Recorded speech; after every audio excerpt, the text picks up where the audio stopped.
el reflexionar, el pensar de otra manera, o el de continuar también haciendo lo que estábamos haciendo.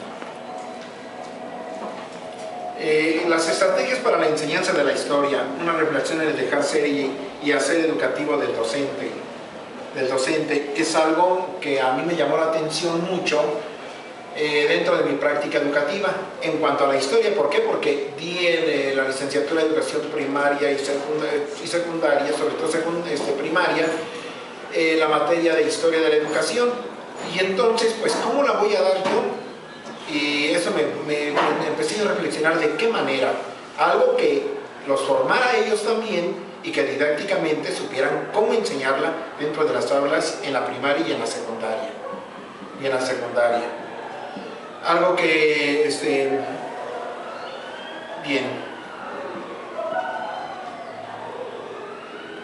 La definición y descripción de mi objeto de intervención.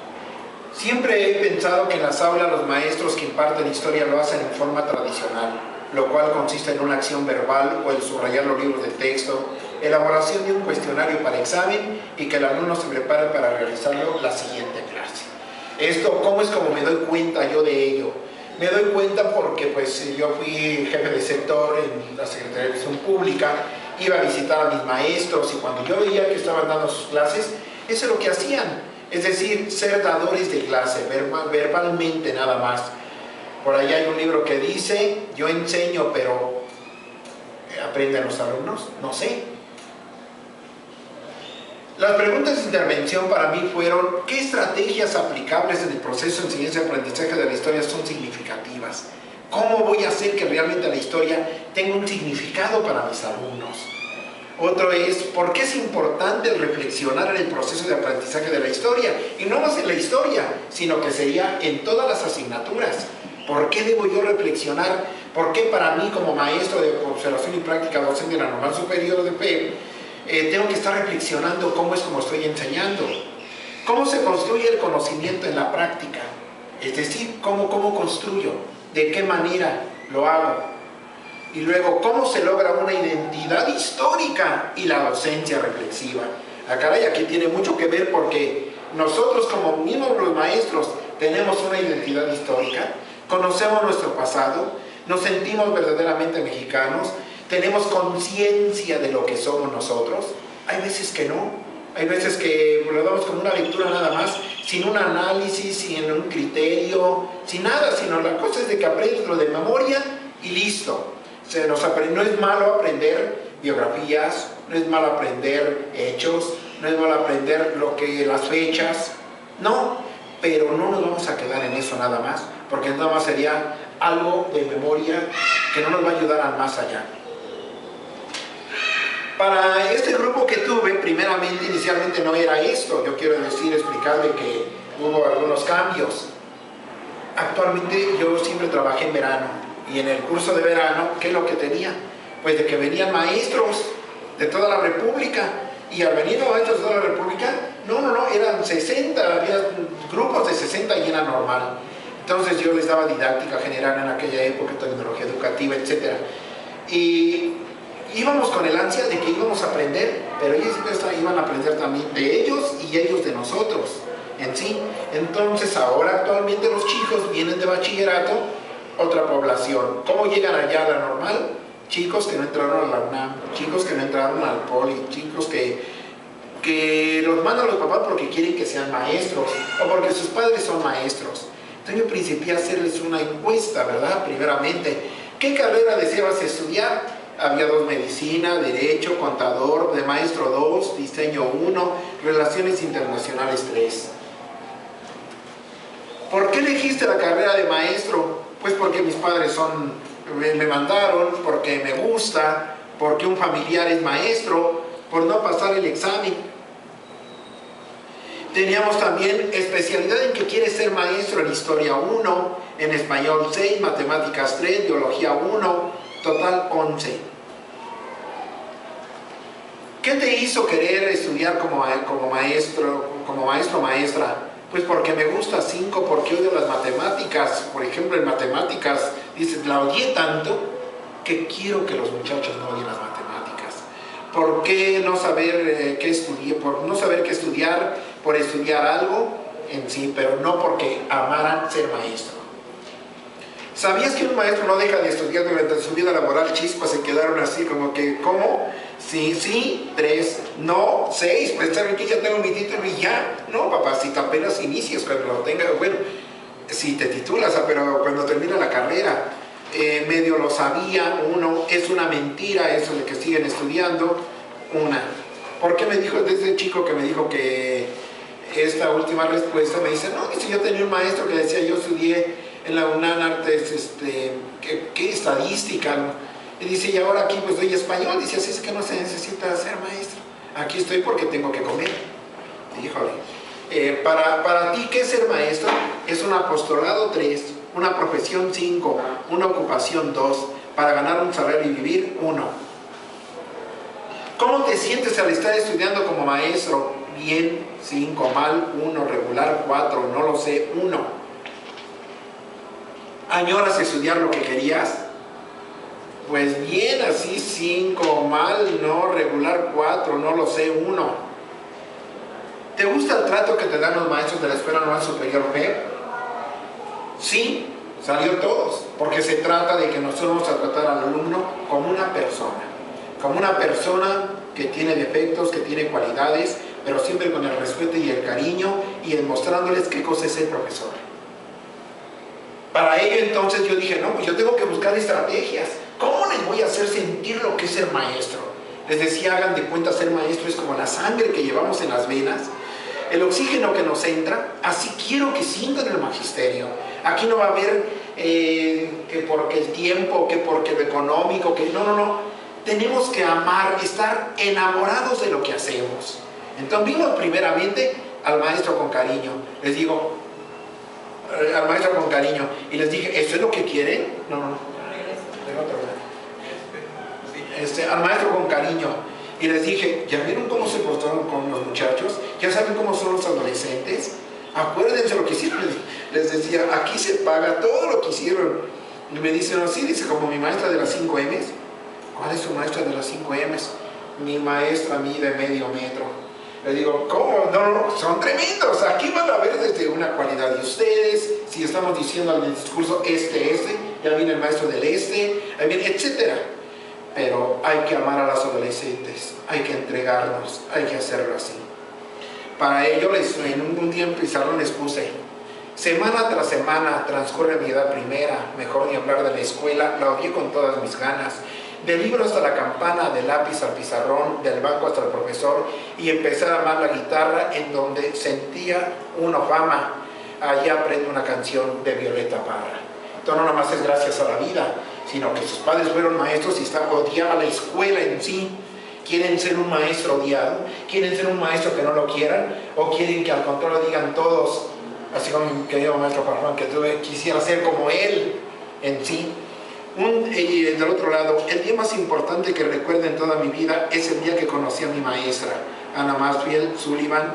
Me maravilló el pensar en los inconmensurables contrastes que había entre las dos vidas que reunió este encuentro. Era el 3 de marzo de 1887, 3 meses antes de que yo cumpliera los 7 años. Helen Keller amó a su maestra, la quiso porque se entendió.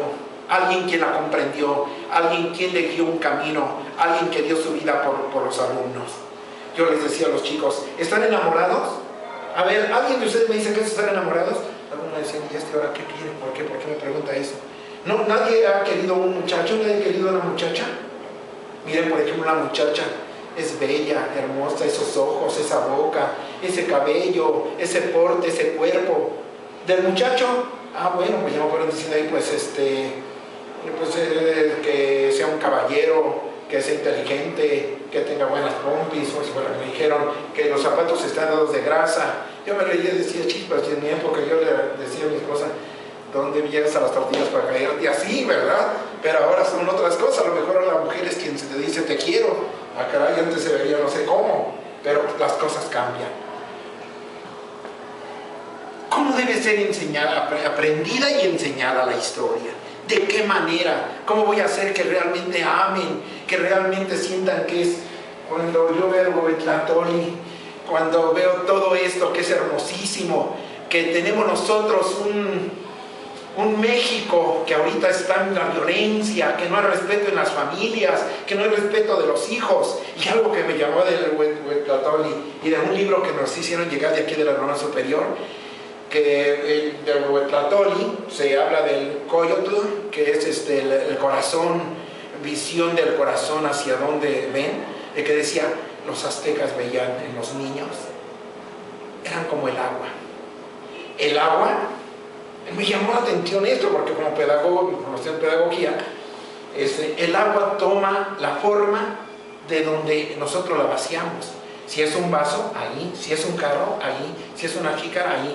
Así cada familia es diferente y va formando a ese niño, va haciendo lo que es la educación, o sea, como educación, como el desarrollo de las potencialidades del ser humano, en donde se implementa pues todo lo que es hábitos, habilidades, destrezas, actitudes, y que holísticamente vamos a darnos con una competencia en sí. Pero entonces decía yo, ¿cómo voy a hacerlo eso de la historia? ¿De qué manera? ¿De qué manera?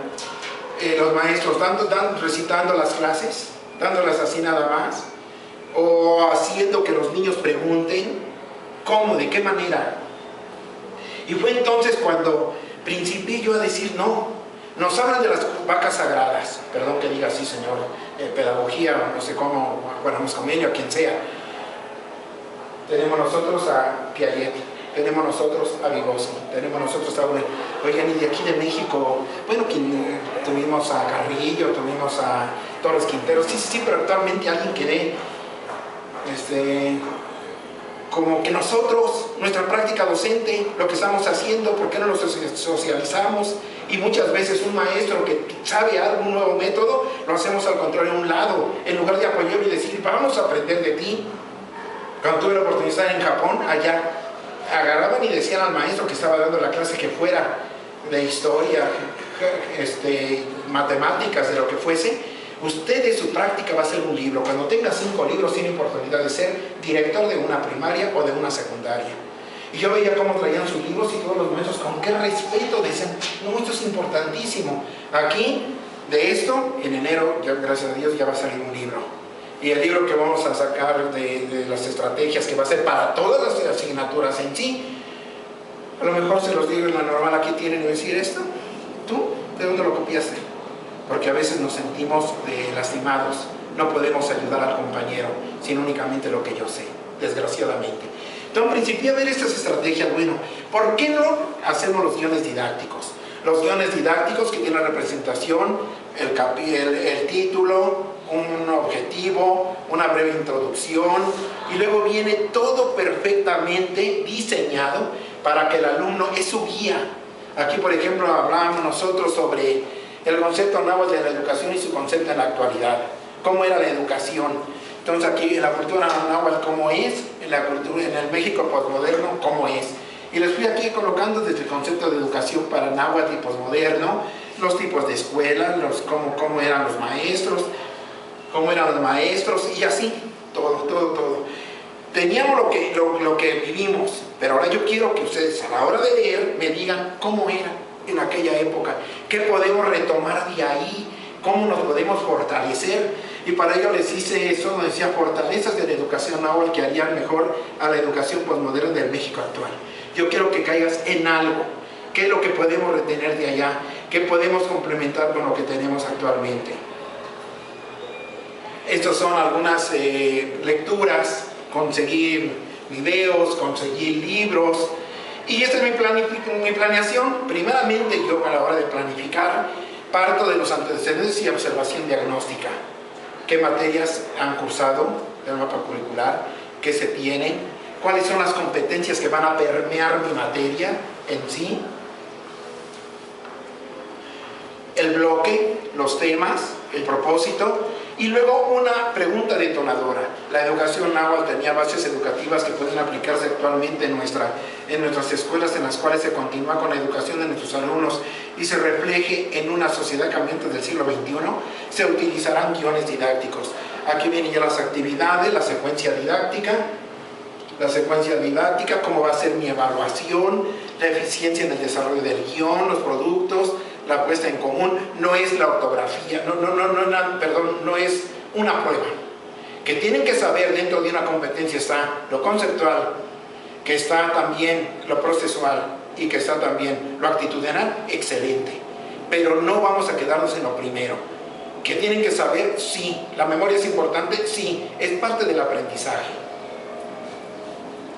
Luego a mis alumnos, ya en la normal, les di primero, tenía yo que hacerlo con ellos para que entendieran que era un guión didáctico en la práctica, pero también lo teórico.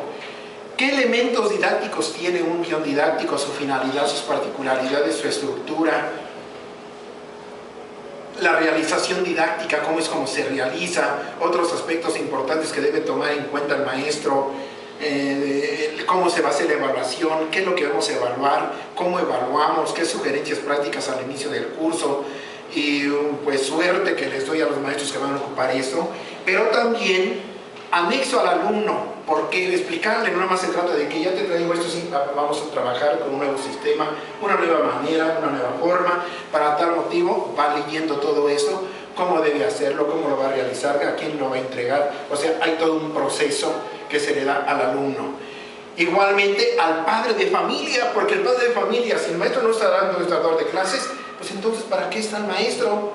Pero no sabe que atrás de todo esto el maestro hizo los guiones didácticos, sabe la materia, es decir, se ha convertido al hacer un taller no en el profesor dador de clase, sino en un guía, en un orientador, en alguien que le va a ayudar a descubrir lo que él tiene que descubrir. Tampoco vamos a ser historiadores, no se trata de ser historiadores. Si ellos quieren ser historiadores es otra cosa, pero aquí se trata de que ellos construyan sus propios elementos, cosa que nos hace falta, que son libros, que yo la verdad me llevo a un librero y ahí tengo libros sobre educación. Tengo una esposa, perdón, tiene paréntesis, que me ha permitido, en la casa tengo unos 12,000 libros, y dentro de ello tengo de didáctica de la historia, pues una gran cantidad, y tengo también, y los llevo, órale, aquí está el laboratorio, vamos a aprender, vamos a hacerlo así. Ojalá en las secundarias hubiera eso. ¿Por qué? Porque les dejan una cosa de estas, ¿y dónde? En la vida normal a veces vamos a la biblioteca, chispas, faltan muchos libros, y necesitamos nosotros, para tener estas técnicas, que realmente el alumno haga suyo el conocimiento, pues los elementos para poder realizarlo. La conferencia de Celestino Freinet es excelentísima, es la verdad.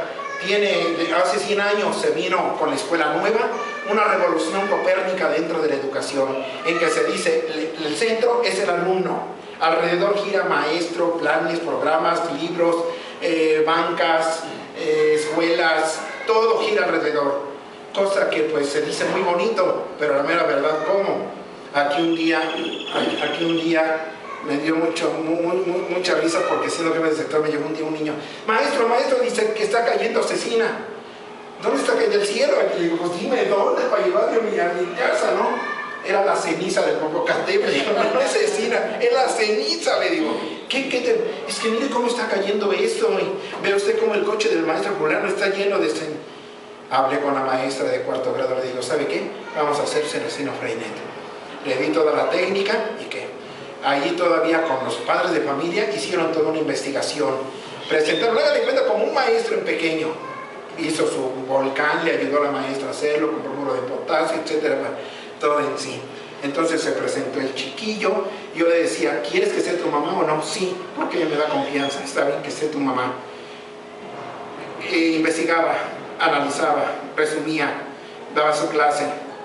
Después de dar la clase, agarré y les pregunto a los chicos, ¿alguien quiere hacer alguna pregunta? ¿Se entendió lo que es cima, lo que es volcán, lo que significa cerro, lo que significa lava, sí, todo? Muy bien, ¿ya? Ahora yo voy a preguntar.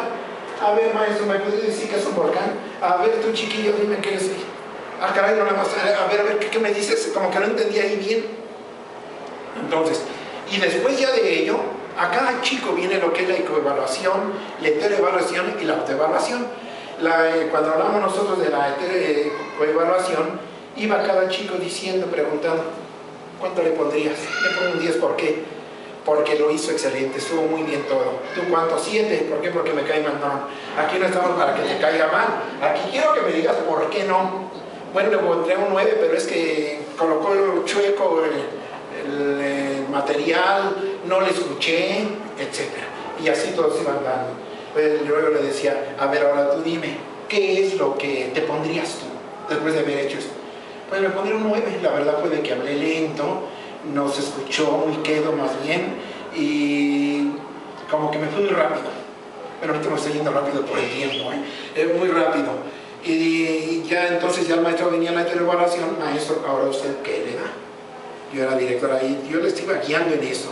No, pues yo le pongo un 9 por esto, le pongo el 10. Luego entrevistaba a la mamá, ¿qué le pareció? Unas madres lloraban, decían, a mí una vez que yo ahí ya era ingeniera, fui a pedir trabajo y por no saber hablar, maestro, me dijeron primero tome un curso para saber comunicarse y luego viene a pedirlo.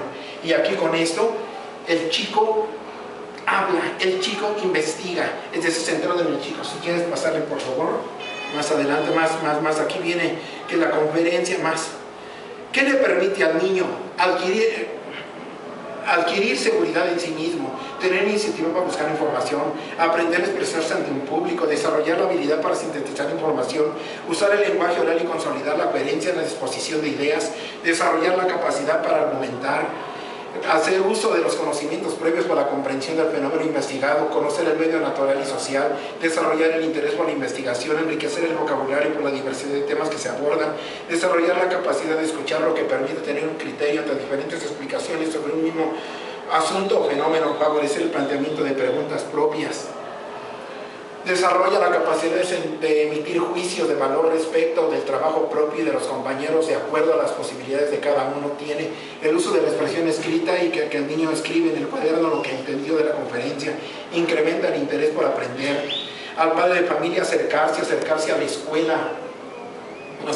escuela. ¿Qué le permite al educador desarrollar más temas? Aquí vienen algunos temas que se preguntaría en secundaria, en primaria. Los cuidados que se deben tener al exponer, por favor, por el tiempo, algunas actividades y una bibliografía. Bien. Asimismo, el simposio, que es algo bien importante porque voy a defender mi punto de vista delante de todos ellos. Unos en contra, otros en pro. Tenemos nosotros lo que son los mapas conceptuales, cómo hacerlo. Partiendo de una idea general a la revolución, bueno, vamos a ver ahora cómo yo concibo todo ello, qué elementos estuvieron y cómo se llevó a efecto. Reflexión. Todo esto, ¿por qué se puso? Porque el propósito moral con mayúscula. Esto es el énfasis que se han puesto en los últimos 25 años en la percepción informada y desinformada, ha sido perjudicial para la motivación intrínseca de los profesores en un sentido del propósito moral. Así tenemos nosotros que Fulan dice 4 elementos fundamentales. ¿Por qué decidí ser maestro? ¿Por qué estoy aquí? Otra, ¿qué represento como profe? Chispas, eso sí me medio mata porque después de varios años es bueno, ¿qué he representado? ¿Qué he hecho? ¿De qué manera? ¿Qué aporto a mi trabajo? ¿O soy nada más cobrador de mi cheque? ¿Qué he aportado? ¿Cómo lo he hecho? ¿De qué manera? ¿Qué legado quiero dejar, Madre Santa? Ese es peor en sí, porque ¿qué vas a dejarles a las generaciones? ¿De qué manera puedes hacerlo? ¿Qué has hecho? ¿Has estado aquí nada más porque tienes que comer? ¿O realmente porque amas? ¿Porque darías la vida por esos chicos? Porque cuando ves que uno de ellos es un gran maestro, dices gracias a Dios, a quien ustedes quieran, pero ya es maestro, ya está adelante, va caminando, y cuando vemos nosotros al médico, al ingeniero, maestro, usted, ¿qué pasó? ¿Quién es usted? ¿Quiere una inscripción para su hijo? ¿Qué? No, usted fue mi maestro en primer año, ¿no se acuerda de mí?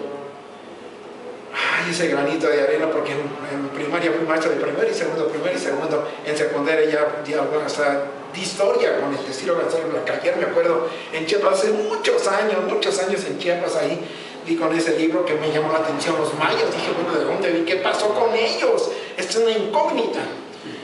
Llevar un seguimiento de mí mismo ¿qué puedo hacer para llevar un seguimiento de mí mismo para recordar los dictados de mi corazón? Amo mi carrera, en verdad la amo, en verdad quisiera yo sentir que mis compañeros fueran como uno, que realmente preparen sus materiales, que realmente estudien, que realmente se entreguen de lleno a esto. Tenemos que vivir la vida, pero en el aula tenemos que ser promotores de mejores maestros. de enseñarles, de darle lo poco que nosotros tenemos, pero amar con todo el corazón lo que estamos haciendo. Y si no lo aman, ¿qué hacen aquí? Les digo, muchachos, váyanse de torteros, de herreros, plomeros, carpinteros, y la van a hacer. Muchas veces si uno quiere el título es lo de menos. Si van a mi casa, yo no tengo mi título colgado. ¿Dónde lo debemos demostrar? En el trabajo, en donde estamos, en la secundaria, en la primaria, en preescolar, en secundaria, en el bachillerato, en la normal. Pero eso es lo más hermoso y lo más importante. Modelos didácticos de la historia para mí, que encontré en Mario Carretero. Les dije a mis maestros de historia, oigan, ¿no me quieren ayudar con apoyo? Sí. Una enseñanza tradicional en un aprendizaje totalmente memorístico, o una enseñanza por descubrimiento en un aprendizaje constructivo, que realmente el alumno haga suyo los conocimientos. De ahí entonces que el aprendizaje consiste en un proceso de reorganización interna. Podríamos decir, ya viéndolo bien, lo que es el constructivismo. Bueno, el sujeto es el alumno, el objeto son los saberes. Entonces, tengo yo que hacer eso. La estrategia más eficaz para lograr el aprendizaje es la creación de contradicciones y conflictos cognitivos. ¿Cómo estamos nosotros ahora? ¿Cómo estábamos antes? ¿Está correcto lo que hizo Porfirio Díaz o por qué no está correcto? Vamos a verlo con qué lente, con qué color. Y para muchos hubo estabilidad, para otros el pueblo estuvo oprimido y había nada más unos terratenientes, etc. Y tenemos que valorar del todo. El aprendizaje se favorece enormemente por la interacción social. O sea, aquí estamos aprendiendo. Y de mis compañeros y de cuando estuve yo en esta especialización aprendí lo que no tienen ustedes idea. Pero entonces, las competencias del docente reflexivo, yo creo que lo que tenemos que hacer es cómo estoy enseñando y ellos están aprendiendo. ¿Realmente me están haciendo eso? ¿Cómo lo voy a lograr? ¿De qué manera? La reflexión es algo interna, algo personal, ese pensamiento lleva todo un proceso para poder realizarlo, para poder concluir. No tiene olor, no tiene sabor, pero tengo yo que hacerme mío lo que yo deseo. Dentro de las competencias, primero ser un maestro reflexivo, diariamente, cómo va este chico, le estoy apoyando, no le estoy apoyando, estarán entendiendo, no estarán entendiendo, y con base en ello, entonces iremos creando una calidad. ¿Cuándo voy a ser un maestro de calidad? Cuando mis alumnos sepan lo que tienen que saber. Mientras ellos no sepan, no es una escuela de calidad, no es una normal de calidad, y mi clase no es de calidad. Dominio disciplinar de la historia y su didáctica, y aquí hablo de la historia, pero debería ser de todas las asignaturas, porque muchas veces el maestro que da historia no sabe historia, quizás sabe mucha didáctica, o muchas veces si vienen de la UNAM o de otros lados, saben mucha historia, pero chispas, ¿cómo la doy a conocer? Aparte de ahí, de a quién, que sería el adolescente, en este caso. Pasar de una historicidad a una identidad histórica. Pasar realmente, no nada más que se aprendan, decía hace poco, las fechas, los hechos, me digan la biografía, etc. Tenemos que ponerse en cancioncitas, ¿no? Yo les estoy preguntando a los chicos, a ver, ¿quién consumó la independencia? ¿En qué año? Todos nos quedamos en 1810, mandé, consumó. Yo me aprendí una canción que decía que el 16 de septiembre de 1810 nació nuestra independencia y gloriosa 810. Al toque de la campana, Hidalgo la proclamó y ayudado por el pueblo, Guerrero la consumó. Esa cancioncita que me dio me dejó, yo sé cuándo, pero que tenemos que hacerlo. Conocer el discente que se va a atender, cómo es el adolescente, cómo es el adulto, cómo es un maestro ya formado, etcétera. Yo, por ejemplo, que trabajé en las direcciones generales, en los técnicos, pues tenía que saber con qué gente contaba, si les iba a dar a supervisores, a maestros, a directores en sí. Implicar a los alumnos a reflexionar en sus aprendizajes y trabajos para poder aplicarlos en la vida. Es decir, no nada más aprender para pasar mi materia. Y aquí viene Perkins. Perkins, en su escuela inteligente, nos dice 3 cosas. ¿Para qué sirve estar en la escuela? Pues una de las cosas que sirve estar en la escuela, ¿para qué es? Pues sirve para aprender. Oye, pero ¿cómo es ese aprendizaje? Yo recuerdo, por ejemplo, cuando me daban álgebra, que el maestro